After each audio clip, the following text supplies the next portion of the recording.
더 퍼스트 슬램덩크와 함께 일본 애니메이션 영화 돌풍을 이어가고 있는 스즈메의 문단속은 신카이 마코토 감독의 영화다. 감독은 전작 너의 이름과 날씨의 아이를 통해서도 한국 내 흥행과 많은 사랑을 받았는데, 특히 이번 영화 스즈메의 문단속은 유례없는 최악의 극장 상황 속에서도 500만에 가까운 관객을 모으고 있다.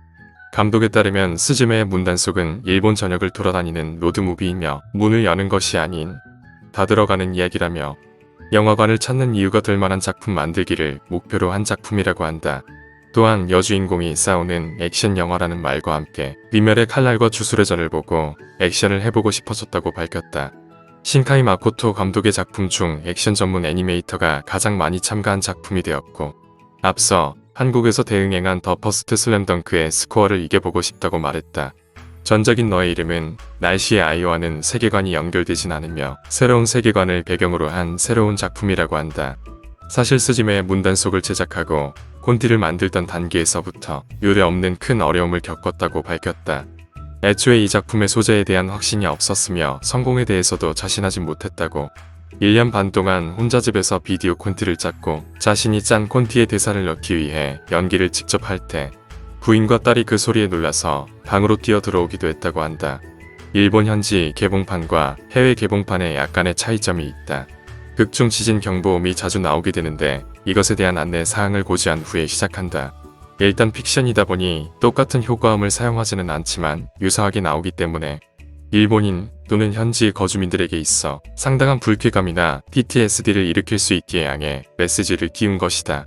다만 우리가 보는 해외판에서는 이 부분이 삭제되어 바로 영화가 시작된다. 제73회 베를린 국제영화제 경쟁 후보로 초청되었고 신카이 마코토와 하라 나노카가 영화제에 참석했다. 과거 신카이 마코토 감독은 너의 이름을에서 등장하는 가만히 있으라는 방송 장면이 한국의 세월호 참사에서 영향을 받은 것이 맞다고 인정하는 등 한국에서 영향을 받았다고 밝힌 적이 있는데, 이 작품에서도 문을 사용하는 설정은 공유주연의 한국 드라마 도깨비에서 영감을 얻었다고 밝혔다. 덧붙여 뒷문 설정은 도라에몽의 도구에 나오는 어디로든 문과 비슷하다는 의견도 있다. 한국 개봉일의 경우 공교롭게도 3일 뒤인 2023년 3월 11일은 동일본 대지진이 일어난 지 12년이 되는 날이다. 작중 시점은 2023년 9월로 개봉 시점보다 미래라는 것은 앞서 날씨의 아이 때도 그러했다. 도쿄 문단속 장면에서 언급이 되는 관동 대지진이 발생 날이 정확히 100년 전에 1923년 9월이었던 점을 신경 쓴 것으로 보인다. 영화에서 등장하는 지역들은 모두 현실에서 실제 재난이 있었던 곳이거나 그 인근의 지명이다.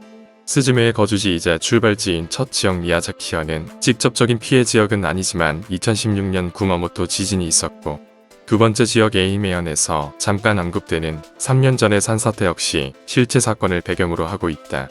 2020년 7월 일본 서남부 지역에 전례 없는 폭우가 덮쳐 산사태로 마을이 통째로 사라지고 하천이 범람하여 괴멸적인 피해를 입은 적이 있다.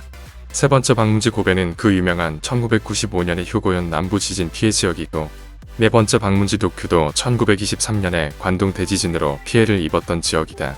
신카이 마코토 감독은 동일본 지역에 괴멸적인 피해를 입힌 재앙을 이후의 젊은 세대에게도 알려주고 싶었다고 밝혔다. 사실 제작 초반까지만 해도 과거의 슬픔과 상처를 영화로 다뤄도 될지 의문과 함께 불안했다고 한다. 큰 트라우마를 남긴 죄이기 때문에 영화를 보고 상처받는 사람이 있을 수 있어 걱정이 앞섰다고 한다. 하지만 대지진이 일어나고 12년이 지난 지금 이야기를 다루지 않으면 너무 늦어질 것 같았다고. 신카이 마코토 작품 초초로 제목에 주인공 이름이 들어간다. 작중 스즈메가 소타를 구하러 가기로 결심한 후 소타 없는 소타 집에서 샤워를 하고 옷을 입은 후 머리를 묶는 장면은 너의 이름은의 미츠아가 머리를 묶는 장면의 오마주이다.